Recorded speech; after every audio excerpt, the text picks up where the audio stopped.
মধ্যপ্রাচ্যের চলমান উত্তেজনার মাঝে এক নতুন মোড় নিয়েছে বিশ্ব রাজনীতি।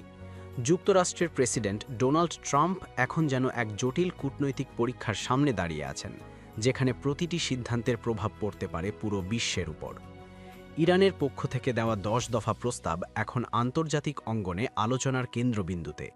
প্রথম দেখায় এই প্রস্তাবকে বাস্তবসম্মত বলে মন্তব্য করলেও বিশ্লেষকরা বলছেন এই শর্তগুলো যুক্তরাষ্ট্রের জন্য অত্যন্ত কঠিন এবং অনেকটাই একপাক্ষিক।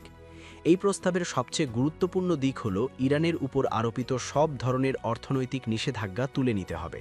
শুধু তাই নয়, দীর্ঘদিন ধরে জব্দ হয়ে থাকা ইরানের সম্পদও ফেরত দিতে হবে।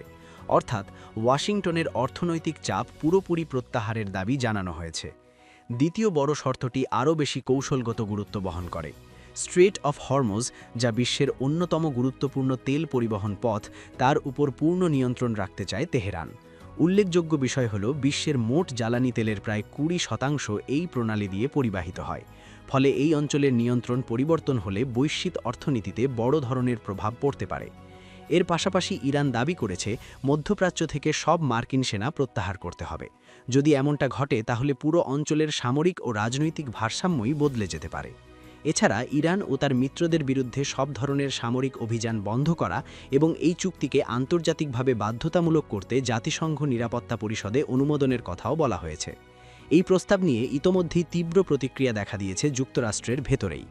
মার্কিন সিনেটর ক্রিস মার্ফি সতর্ক করে বলেছেন, যদি হরমুজ প্রণালীর নিয়ন্ত্রণ ইরানের হাতে চলে যায় তাহলে তা বৈশ্বিক অর্থনীতির জন্য বড় ঝুঁকি তৈরি করবে। অন্যদিকে ইরানের রাষ্ট্রীয় গণমাধ্যম এই প্রস্তাবকে তাদের কূটনৈতিক বিজয় হিসেবে তুলে ধরছে। তাদের দাবি, শেষ পর্যন্ত যুক্তরাষ্ট্রই আলোচনায় বসতে বাধ্য হয়েছে। তবে বাস্তবতা এখনও পুরোপুরি পরিষ্কার নয়। বিশ্লেষকরা বলছেন, এই ১০ দফার প্রতিটি শর্তই এতটাই কঠোর যে যুক্তরাষ্ট্র সেগুলো সম্পূর্ণভাবে মেনে নেবে এমন সম্ভাবনা খুবই কম। তবুও প্রেসিডেন্ট ট্রাম্পের সাম্প্রতিক নমনীয় অবস্থান ইঙ্গিত দিচ্ছে আলোচনার দরজা এখনও খোলা রয়েছে। তিনি ইতোমধ্যেই ইরানের বিরুদ্ধে সম্ভাব্য নতুন হামলার পরিকল্পনা স্থগিত রাখার ঘোষণা করেছেন, যা পরিস্থিতিকে সাময়িকভাবে শান্ত করেছে।